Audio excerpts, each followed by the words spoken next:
മനസ്സിൽ ഒരു ചിന്തയുമില്ലാതെ നമ്മൾക്ക് സമാധി വേണമെന്ന് ആഗ്രഹമുണ്ടോ? എങ്കിൽ ഒരു ഫോർമുല നമ്മൾ ഓർത്തു വയ്ക്കണം. ബുദ്ധൻ്റെ ഫോർമുല സുഖിനോ ചിത്തം സമാധീയതി. അതായത് ആരുടെ ശരീരത്തിൽ സുഖം അനുഭവിക്കുന്നോ ആ വ്യക്തിയുടെ സമാധി പുഷ്ടമാകുന്നു. ആ വ്യക്തിക്ക് മാത്രമേ സമാധി കിട്ടുകയുള്ളൂ. അതായത് ശരീരത്തിൽ ഒരുപാട് വേദനകൾ വരികയാണ് എങ്കിൽ നമ്മൾക്ക് ഒരിക്കലും സമാധി കിട്ടില്ല, മനസ്സ് ഏകാഗ്രമാകില്ല.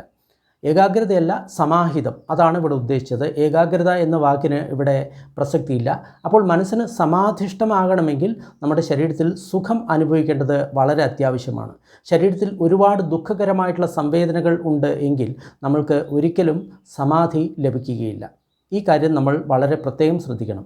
അപ്പോൾ ശരീരത്തിൽ സുഖം വേണമെങ്കിൽ എന്ത് ചെയ്യണം? മനസ്സിൽ പ്രീതി ഉണ്ടാകണം. ഈ കാര്യം നമ്മൾ വളരെ പ്രത്യേകം ശ്രദ്ധിക്കണം. അപ്പോൾ ഈ പ്രീതി, മനസ്സിൽ പ്രീതി വരുന്നു, പ്രമോദം വരുന്നു, ശരീരത്തിൽ സുഖം വരുന്നു, ഇതിനെ നമ്മൾ തീർച്ചയായിട്ടും നമ്മൾ അംഗീകരിക്കണം. ഇത് ബോധ്യാംഗത്തിൻ്റെ ഒരു ഭാഗമാണ് എന്ന് പറഞ്ഞ് നമ്മളിതിനെ അംഗീകരിക്കണം.